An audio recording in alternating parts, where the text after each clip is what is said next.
Okay, hold on. We did it. We figured out how to record. We are officially launching the Good podcast show, whatever we want to call this.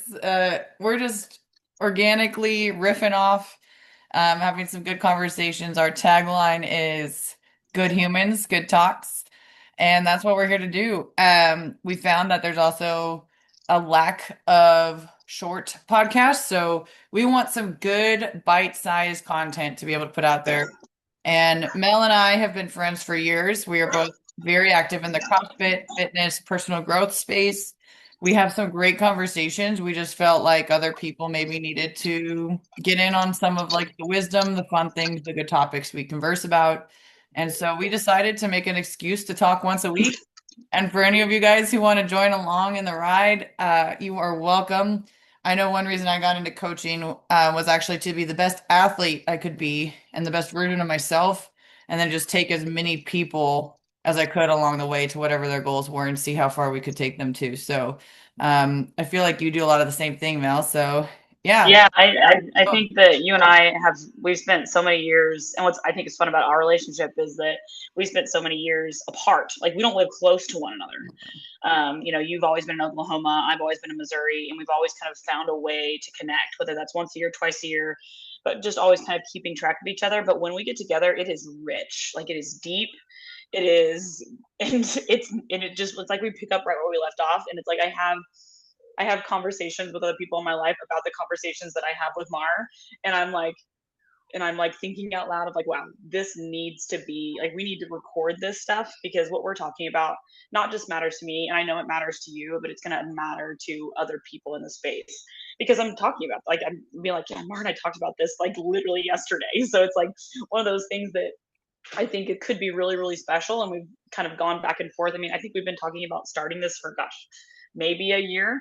And, you were here with me a couple of weeks ago and you came and visited me at home. And so that was just kind of like the catalyst of like, we've been talking about this for a long time and we just need to pull the trigger and do it. And so here we are. So I'm Mel Shrimplin. You can catch my handle at coach_shrimp. If you are not following me, please go hit me up. And then we got Mar here and her handle is Maher Bear. It's my last name, Maherbear. And I've just kept that for years. Actually, it was from a nickname from my track team in college. They started calling me Mare Bear. We all had just kind of like animal nicknames and stuff. And ironically, mine was a meerkat, but then I ended up with Mare Bear. And then other people have called me Mare Bear, and I just respond to it in a stick. So that's my handle, which is not a lot of people like know where that like comes from. A lot of people think it's cute, but it's like I didn't make it up. It just stuck and I've owned it. well, and So what's funny is like I also have an animal nickname, yeah. right? So that's even funnier. So my last name is Shrimplin. So shrimp like the seafood, Lin is how I always explain it to people. And obviously that's not my original last name. It's my husband's last name. He is the original shrimp, as we call him. He actually, it's on the board at the gym that we go to, the CrossFit gym. He lists himself as the original shrimp. So, The OG shrimp. um, I love that. so you just gotta own it, man. And that's kind of how mine happened as well. It was just really organic. The original gym I was coaching at, there was two Melissas. And so I had to come up with a different name and so in the previous gym I had been at before I was at that one, I coached a lot of the kiddos in volleyball. And so like, and that was about the time I had met Ben, got married, gone through that whole like last name transition. And they all thought it was hilarious. All the volleyball girls did. And so they started calling me Shrimp. And so then their parents started calling me Shrimp. And then it was just like this like big, like you said, snowball effect of like, now this is my name. I love it. And it's just iconic, right? And it's just, people, it's something easy, short, jumpy, and people can snap onto it really cute. And on top of that, what I love about mine in particular is like, I'm a smaller person, but like I do have a significant amount of muscle mass on my body. I was And gonna so say like the irony about that is the funniest thing because you are like there's shredded and muscular and so strong, and shrimp is not ever the nickname that like we would be like making fun of you for in a derogatory way. It's like a right. complimentary because of your last name and it's easy to remember. And I love that. No, that's like the first thing that made me giggle about it. Yes. So So I think so yeah, so that's kind of the origin of us. And I think like we talked about, like I think our idea here is that we spend a lot of time in the space. Mhm. We're both professional coaches. And Marissa has her L3 CrossFit, plus a plethora of other certifications.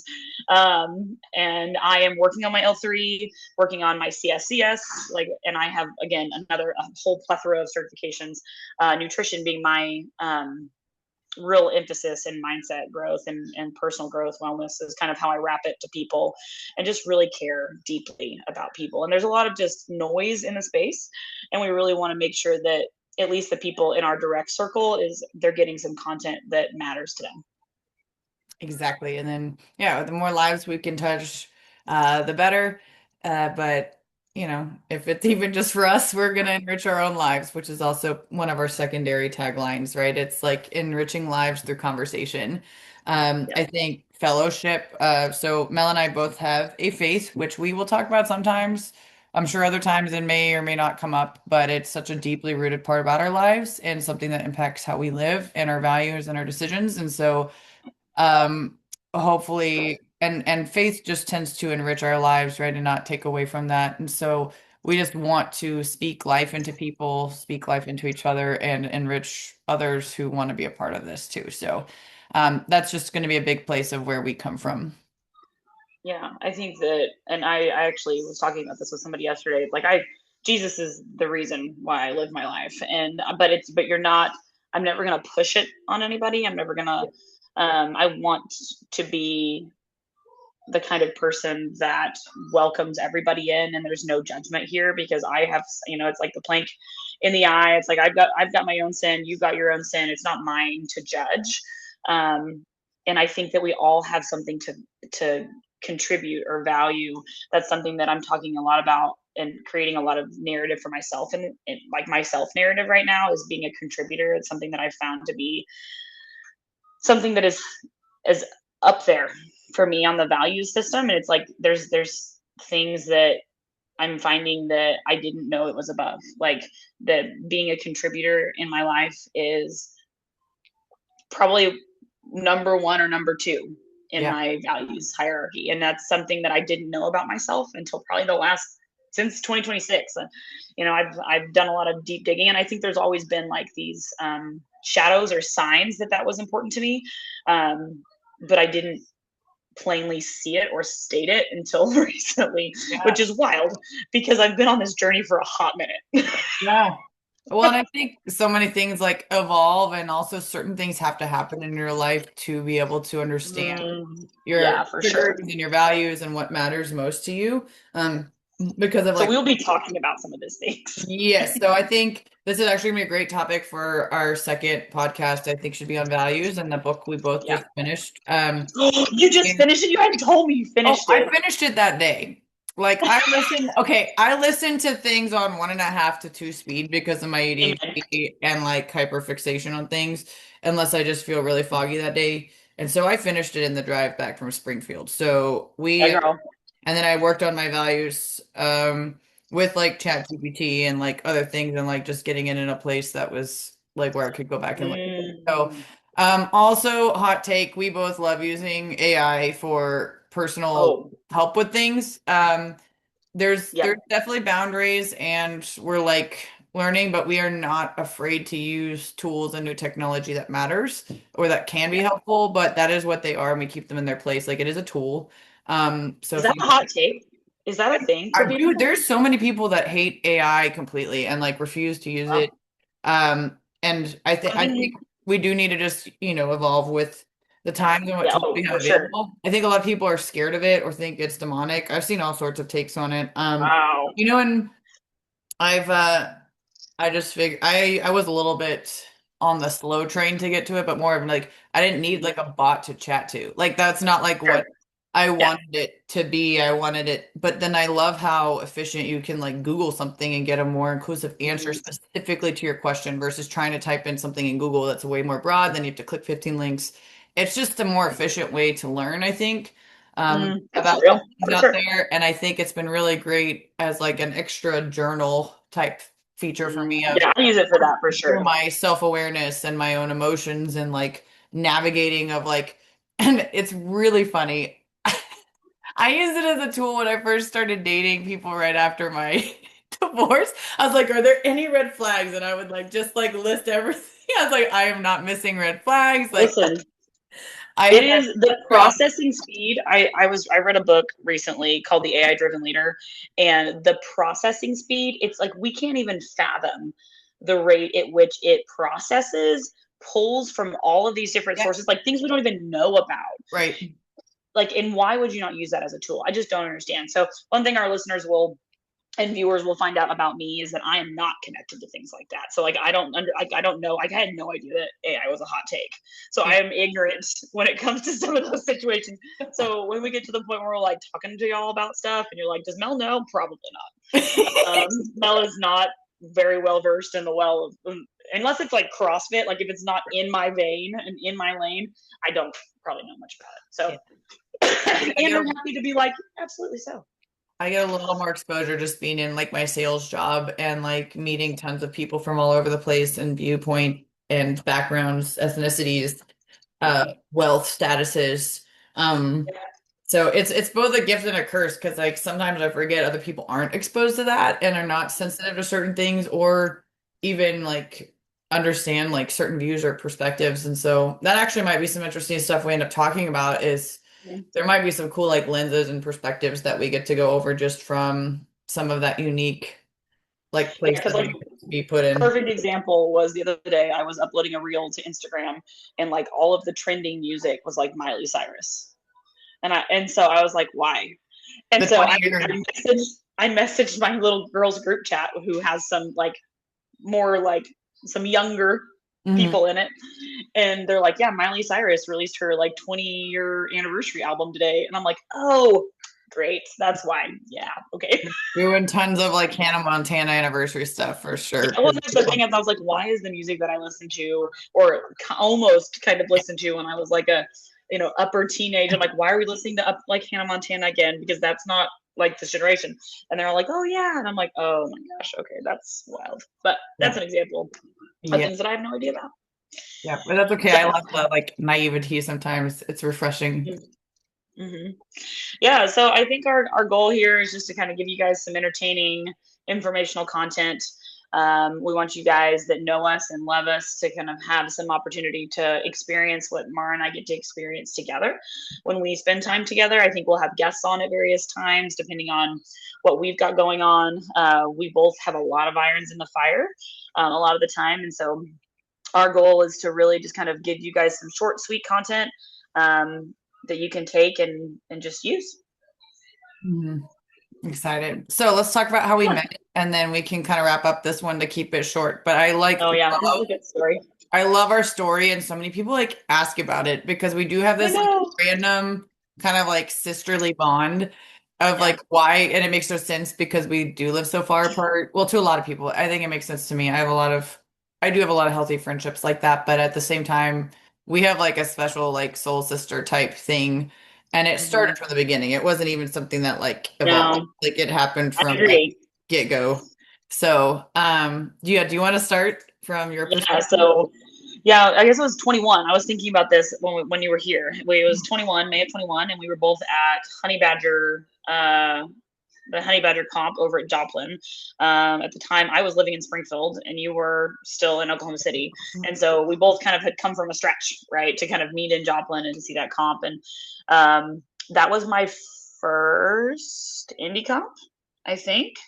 I think I had always done It might have been mine team. too. I think it was I my first think. individual comp. Well, technically, I did like a scaled one as my first one. It was called like the fittest doing okay because no one wanted to be my teammate. That was actually a funny, sad story we can talk about later. But it was like my first like true intermediate Yeah. like traveling to do something like harder like that. Like, Hmm.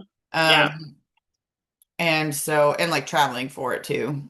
Yeah. And you were not supposed to be in my division, No, ma'am. I'm sorry. Okay, but I really did fit there. They launched two You workouts did. and I was like hurt too. Like, and if they'd only had one score with those two movements, that would have been fine. Yeah. But they were like two very separate scores, and I was like, I'm gonna be standing there getting like a zero. Like I already knew Yeah. because I could not hit strict handstand push-ups yet. And then I could do ring muscle ups, but I was coming off like a wrist and a shoulder injury. Mm, Ironically, those have come back yeah. around lately. But I was truly like, if it had only been one score I would have done bad at, I would have been like, it's fine, I'll tough it out. But because it was like two separate events, I was Mhm. like, hey, I'm too injured for both of these. Like, can we potentially put me down in the intermediate? And Yeah. So yeah, we both ended up in being an intermediate, and they put the warm up rig. I remember this, like it was one or like a one like 6 foot bar, and it was outside, and so we were both kind of out there, and I just remember at one point maybe we were in. I assume we were in the same heat. I think we were pretty I much think we all were. day. Yeah. Yeah. We were both out there kind of warming up, and we had these enormous, like gallon sized water bottles. And I wish I had looked and looked and looked for the I lost picture, and mine years I ago. cannot find I'm it. so sad about that because I love that thing. It's It's it's gone. got to be buried in my social media somewhere. I just Yeah. haven't been able to find it. So anyway, there's this picture of Mara and I. We like, I think maybe one of us like picked up the wrong water bottle, and we're like, "What? This is weird." And so then, like we do because we talk to people, we're like, "Water bottles." Right? It's like we both have a similar water bottle, and then that was pretty much it. Like, And then I found out her name was Melissa and I'm Marissa, and it was just like, yeah, yeah, there was what just is way it? too many like similarities of like Marissa, Melissa, water I would bottle. say Like, something too, and then you'd look at me and be like, "Are we the same person? Like, why did you say that?" Because that was like either my thought or like something about me too that is not exactly common. And I was like, and it was so funny because I was like so intimidated by all these girls because I was in a place like I me didn't too. know we had the biggest division. Mm-hmm. I didn't know like the level of the competitors there, and like honestly, you freaked me out because you're jacked, and I was like, oh my gosh, she's so strong, and I don't look as fit as some of these people do. Like, it's just like all these intrusive thoughts. And but yeah, Yeah. we instantly bonded. I actually made some other really good friends that I still have to this day from that comp too. Um, like Jessie, I can never say her Mm-hmm. last name, although now she's married, so it's not as crazy. But Yeah, yeah, yeah. I keep yeah, track of her on Instagram. yeah, cute little Jessie. She's a PT. They moved to Colorado now, and anyway, she's insane. I love her. And we keep in touch to this day. We've competed together a couple times. But yeah, it's so funny because that was a comp I almost withdrew from because of my Mm-hmm. injury. And then I was like, you know what? Screw it. Just go for intermediate, see what happens. And then I ended up winning. Which is why Yeah. I feel bad because I was like thinking I was supposed to be on RX and then like I came, but it also helped me like check off like winning the intermediate division. So I knew like even if Yeah. I'm last place in the RX, like I'm still gonna put myself in that arena, but I learned how to win, right? Like I learned Sure. how to get the podium. I checked it off. I do think sometimes people skip straight to RX too early, but just I because would agree with that. skills and then they deal with a lot of confidence issues. And I think you do Mm-hmm. need to learn to win. Although I think there's other people who stay in scale too long or intermediate and just like keep podium. And it's like, hey, once you get a few of those, like I know we all want to win, but like Yeah. you should challenge yourself and go up to the next Yeah. division is my and I mean even if I'm at the lower end, I'm still in the arena and putting myself out there and I learned how to win. And that's the true critical thing. I think it was the right division for me though because I literally couldn't do two of the workouts. So, but I feel kind of guilty to about that to this day. But Yeah. And I snuck my way on the podium. you did. You came Um, in like last minute and like swooped in and like snuck in there. well, it was that hang clean workout. Hmm. It was hang cleans, and I even back then, because that was before I took a break and did Oli. Even back then, I was pretty skilled at cycling a barbell, and that had a bunch of hang cleans in it. And like, Yeah. yeah, I'm better. I'm even better at it now. But it's funny to think back on like, man, yeah, I mean, I think it was like 1 or 2 points. Like I snuck my way. It I mean, I don't was remember exactly. It was very not very fierce. many. It was fierce competition. Like I It feel was. like It was the such a competitive intermediate division. what women were definitely the most competitive, I think there. Maybe our Mm-hmm. X-Men. I can't remember all that happened. I don't really care about the boys most of the time. Yeah. Sorry. I wish I did. I just have so much bandwidth to like care and it's like hard to convert what like guys are good at and girls are good at and like what we Uh-huh. should be good at and I'm just so well versed in the female and then like the male I'm like that's cool. Although the males are fun, it's gonna be a fun year to watch all of them. all, it's going to be a fun year to watch. So Yeah, and I'm very mainly the excited last few about years, I've cared more about the males, yeah. I think, on the game side, just because we know Tia was going to just continue to sweep. And she's so impressive of a human, but it Yeah. wasn't that exciting. I'm really glad like Lucy gave her some challenge this year, which was really cool. But Yeah. it'll be very interesting now that she's having her second child and is out completely this season. Um, what happens? So it'll be fascinating. Yes. This, Yes. So that is kind of how it happened, and history was history. And then we've kind of connected it, like I said, every couple of years, or every year a couple of times, from that point forward. And it's like our lives have not always ran in parallel. We've kind of always had all things going on. You here, me there, all that stuff all over the place. You travel a ton, and I don't travel at all. Um, you know, so that's one thing that is very, like, there's so many things that are so alike, but then we have so many things that are so different, and that's, I think, what makes our conversations and just our relationship super unique. And I think that's what's going to allow us to kind of speak into this world and just give some content that is good. Yeah. awesome. Yeah, I think we just wrapped this up. I think we're right on a good timeline, and this one's mainly for intros, and we'll talk some like values and some like we'll start I getting want to talk about that book. deep good things next week. We'll bite our teeth right into it. Yeah, that is one thing I've always loved. Our conversations are not afraid to go deep from the get-go.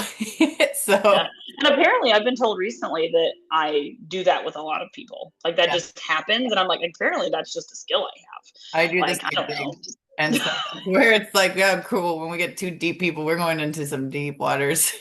Like you waited out here with me. Like I was already out here. Yeah. And you came out here with me.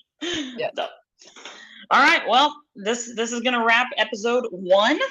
Yes, And then we'll head back in for some more next week. for sure. All right. So All how are we right. finished it, Mel? I don't know. What do we want to say? What are we saying? Good talk? Just good talk. All right, good talk. Love you, sis. Love you too.